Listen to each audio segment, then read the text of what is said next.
The day my family disowned me, my mother didn't even look me in the eyes. She just said, "Blood is blood. You went too far."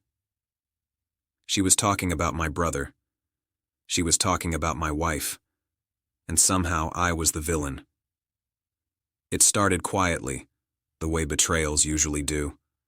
My wife and I had been married for 5 years, not perfect, but real. We argued about money, about time, about small things that shouldn't matter. Through it all, my younger brother was always around. Family dinners, weekend hangouts, late-night chai on the balcony. I trusted him completely. He was my own blood. I would have sworn on my life he'd never cross that line. I was wrong.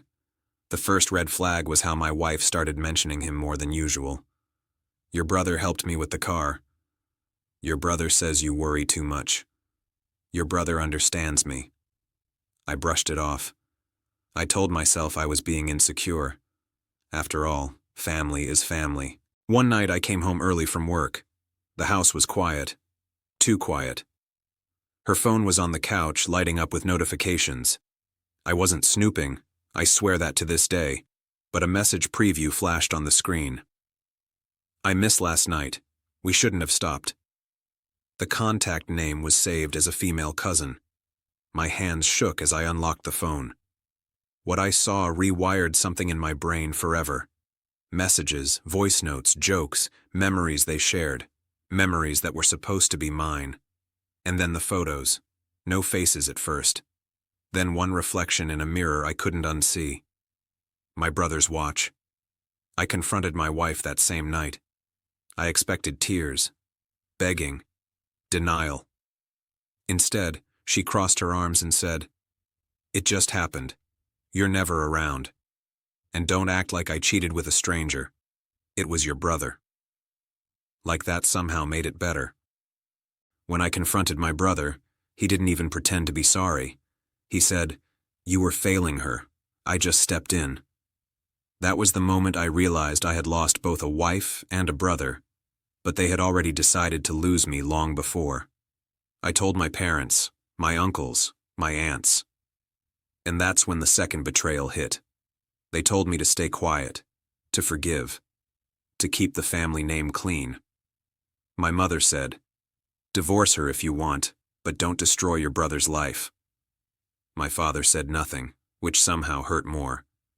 So I left. I moved out, filed for divorce. And for months, I lived alone with anger boiling inside me while they played happy family. That's when I planned my revenge, not out of rage, but out of truth. I didn't lie. I didn't fabricate anything. I simply let the truth breathe. I gathered proof, messages, call logs, dates that overlapped with family events. I waited patiently until my brother announced his engagement to my ex-wife.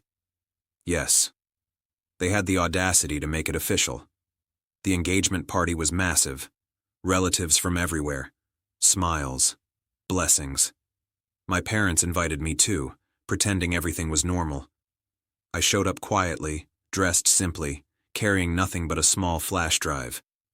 When it was time for speeches, I stood up. I said, "Before you bless this union, you deserve to know how it began." I plugged in the drive. The room froze. No commentary. Just their own words, their own messages, their own betrayal playing on a big screen. My mother screamed. My father collapsed into a chair. My brother tried to grab me. Security stepped in. That night I was disowned.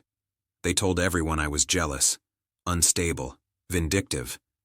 They cut me off financially, emotionally, completely. I walked away with nothing but my name. For a while, karma was slow, painfully slow. I questioned myself every night. Was I wrong? Should I have stayed silent? Then things began to fall apart. For them. My brother's business partner backed out after seeing the scandal resurface online. My ex-wife's perfect new life turned into constant fights. Trust issues, accusations, paranoia. The same way they destroyed me, they started destroying each other.